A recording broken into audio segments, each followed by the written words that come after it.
안녕하세요. 이런 곳에 사연을 보내게 될 줄은 정말 생각도 못했습니다. 말 주변이 없어서 어떤 것부터 적어야 할지 고민이네요. 우선 저는 올해 막 34살이 된 남자입니다. 제가 아내를 만난 것은 5년 전 친구의 소개를 통해서 만나게 되었습니다. 아내는 유치원 교사를 하고 있었고 저는 지방의 조그마한 회사를 다니고 있었죠. 아내와 저의 나이 차이는 2살입니다. 아내가 27살 때 저를 만나 1년 연애를 하고 결혼을 했습니다. 아내의 집에서 제 아내는 장녀이고 밑으로 처제 한 명이 있고요. 아버님께서는 교사직을 하고 계셨습니다.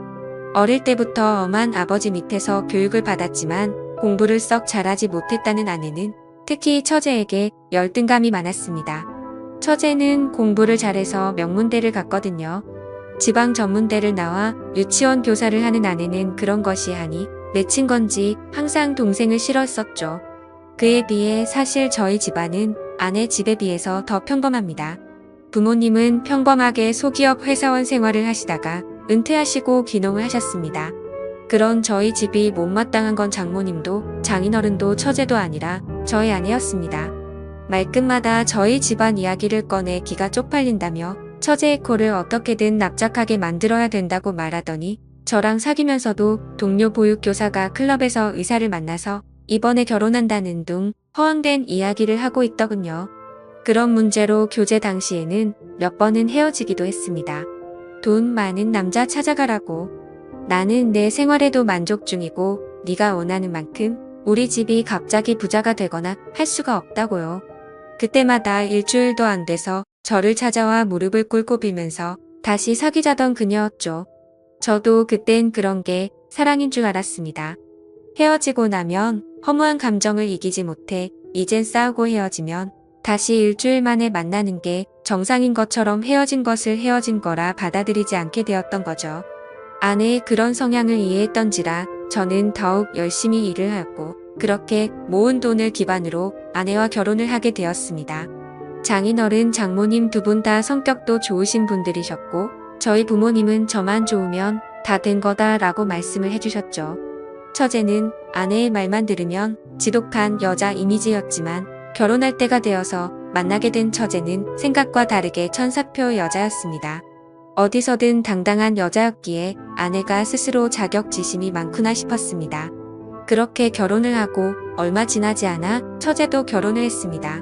저희 아내 결혼할 때 처가 댁에서 7천만 원을 주셨습니다. 혼수는 따로 안 하고요. 그 돈이랑 제가 모은 돈 그리고 저희 집에서 준 돈 이렇게 모아서 3억짜리 아파트 전세 구했었고요. 그리고 처제가 결혼할 때는 3천만 원 줬다고 하더군요. 근데 처제 남편 직업은 행정고시 출신의 고위 공무원이었습니다. 아내는 그게 연신 마음에 걸리고 신경 쓰였는지 갑자기 또 저를 원망하는 투로 말을 하며 칭얼거리더군요. 그 때문에 또 많이 싸웠습니다. 이처럼 장인어른과 장모님도 더 잘난 처제보다 모자란 아내에게 더 많은 관심을 가지고 차별 대우도 하시고 했는데 아내는 항상 처제에 대한 미움과 부모님이 조금이라도 자기에게 소홀하다 싶으면 그걸로 아주 난리를 치더군요. 그러다 어느 날 아내가 임신을 했습니다. 임신하면 민감해지긴 하지만 아내는 임신하고 나서 초조함과 짜증이 날이 갈수록 점점 늘더군요.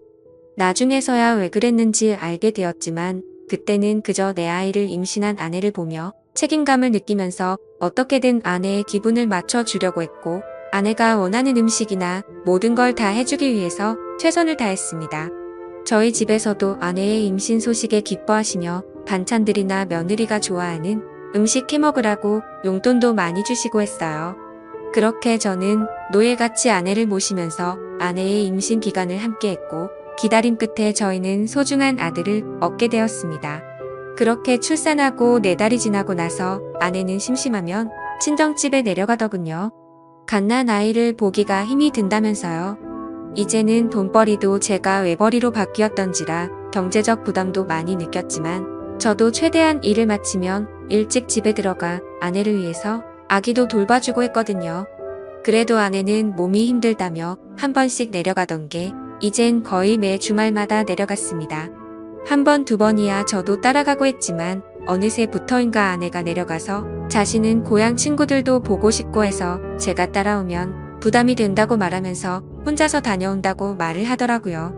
그때부터 전 아내의 태도에서 뭔가 이상함을 느꼈습니다. 그러던 중 주말이 되자 한사코 저보고 따라오지 말라며 혼자서 첫가를 내려가더군요. 그래서 집에 잘 도착한 건지 걱정이 되어서 아내에게 전화를 걸었더니 받지 않았고 장모님께 전화를 하니까 아이만 맡겨두고 친구랑 놀러 간다며 말하고 바로 나갔다고 하더군요. 그래서 장모님께 솔직히 말씀 좀 부탁드린다고 요즘 아내 이상한 점이 없냐고 하니 장모님이 머뭇거리시더니 사실 아내가 육아로 스트레스를 너무 많이 받았는지 내려올 때마다 이렇게 친구들이랑 놀고 온다고 하더군요. 저는 컴퓨터로 아내가 깔아둔 핸드폰 분실 추적 기록을 따라서 아내가 어디 있는지를 찾아봤더니 위치가 그 동네 번화가로 나오더군요. 그래서 짜증이 확 나서 아내에게 계속해서 전화를 하였고 받을 때까지 연속적으로 전화를 했습니다. 끝내 전화를 받자마자 아내는 짜증을 내더라고요. 친정집에 와서 좀 쉬지도 못하냐고 버럭 소리를 지르면서 화를 내더니 전화를 끊더군요. 그때 당시에도 아내의 핸드폰은 여전히 번화가였고 클럽의 위치를 가리키고 있었습니다. 그날 몇 시간 동안 계속 아내의 휴대폰을 확인했지만 새벽이 다 되어서도 그곳에서 나오질 않더군요. 결국 그 시간에 택시를 타고 아내가 있는 곳까지 갔더니 역시나 클럽이었습니다. 클럽에 들어갔더니 아내가 남자들 여자들 무리와 한 곳에 섞여서 놀고 있더군요. 얼마나 술을 마셨는지 저도 알아보지 못하고 옆 남자에게 기대어서 자고 있는 모습에 순간 화가 치밀어 오르더군요. 제가 성질을 내자 남자들이 누구냐며 저에게 시비를 걸길래 여자 남편이라니까 이 여자 유부녀였냐고 하면서 화를 내고는 가버리고 아내 친구들도 짜증난다며 그 남자들이랑 같이 나가버리더군요. 시간이 조금 지나자 아내는 술이 좀 깼는지 그때서야 저를 알아보며 여긴 왜 왔냐며 오히려 화를 내더군요.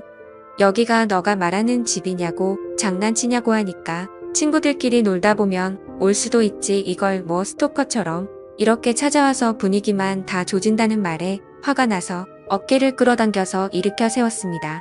그랬더니 경찰을 불러서 제가 폭행했다고 하더군요. 결국 장모님이랑 장인어른 다 오시고 아내 타일러서 그건 별일 없이 넘어갔는데 아내는 끝까지 지가 잘했다는 듯이 집에 와서도 장인장모 앞에서 고개를 빳빳하게 들고 한번 논 거 가지고 이렇게 폭력적인 인간이랑 못 지낸다고 이혼할 거라고 큰 소리 치더군요. 그래서 저도 그 자리에서 화가 나서 넌 나랑 실례라는 걸 깨버린 거라고 나한테 거짓말하고 클럽이나 다니는 년을 내가 뭘 믿고 아내로 믿냐고 했습니다. 술은 떡이 되어서 다른 남자랑 모텔 갔을지 내가 어떻게 아냐니까. 네가 봤니? 네가 봤어? 하면서 손가락으로 삿대질을 하더군요. 장인은 저한테 너무 흥분한 것 같고 미안하다고 일단 집에 가 있으면 딸을 잘 타일러 보겠다고 하더군요. 저는 너무 화가 났지만 밤이 늦어서 꼭 참고 집에 돌아왔습니다. 그 후 이 상황이 너무 답답해서 동창들에게 이야기를 했더니 제일 친한 친구가 저한테 정말 생각하기 싫은 일이지만 친자가 맞는지 확인을 해보라고 하더군요. 저는 그 말에 며칠을 고민했습니다. 근데 그 제안에 심어진 의심이 떨쳐지지 않고 혹시 설마라는 생각들이 계속해서 커져가서 저도 미쳐버릴 것 같더군요. 결국 아들의 친자 확인을 의뢰했고 저는 검사 결과를 받자마자 처가 댁으로 달려갔습니다. 그리고 도저히 참지 못하고 장모님 앞에서 아내에게 욕을 갈겨버렸습니다. 아내가 경찰 부르라며 난리치길래 바로 얼굴에다가 검사 결과가 담긴 종이봉투를 던지며 말했습니다. 이 더러운 인간아, 지금 우는 아들이 내 아들도 아니고 넌 바람 펴서 남의 아들 임신하고 나한테 그 유세를 그렇게 했던 거였냐고 했더니 안색이 갑자기 확 변하더군요. 그러더니 이내 네 아들 맞다고 계속 우기더군요. 검사 결과는 보고 말하라고 했더니 그때서야 아무 말도 못하더군요. 임신 초기에 임신 소식 듣고도 기뻐하기보다 우울해하고 초조했던 게 바로 이것 때문이었던 겁니다. 차후에 들어보니 친구들이랑 클럽 가서 처음 만난 남자랑 실수를 했는데 그 뒤에 임신이 되었고 제 아이인지 그놈 아이인지 헷갈렸다고 하더군요. 근데 한번 바람 폈던 인간이 어디 가겠습니까? 몸 좀 추스려지니 다시 주말마다 내려가서 애 맡기고 클럽 가서 남자들이랑 놀아제낀 거죠. 혼인 취소 소송도 알아봤지만 이 더러운 인간이 결혼하고 나서 있었던 일이라 그런 사유도 안 된다고 하더군요. 그리고 결국 장인어른이랑 장모님 찾아와서 저한테 용서를 구하시며 원하는 대로 하겠다고 하시더군요. 아내녀는 끝내 저 무섭다며 안 찾아오더군요. 하지만 도저히 이 결혼 생활을 이어갈 수 없다고 장인어른과 장모님께 설명을 하였고 결국 합의 이혼을 하였습니다. 애도 돌려줬고 결혼 기간도 짧아서 남을 것도 없었고 아내의 위자료 대신해서 장인어른이 다 줬고요. 아들이었던 남의 아들 그래도 정은 줬었는데 참 서럽더군요. 웃긴 건 아내년도 그 남자 연락처도 몰라서 누구 아이인지도 모른다는데 그 말 들고 정말 한 번 더 기가 막히더군요. 결국 몇 년 지나서 소식 들었더니 애는 장인 장모 아이로 들여놓아서 두 분이서 키우고 있고 그 여자는 이 남자 저 남자 만나면서 산다고 하더군요. 참 대단한 여자입니다. 지금까지 제 사연 들어주셔서 감사합니다.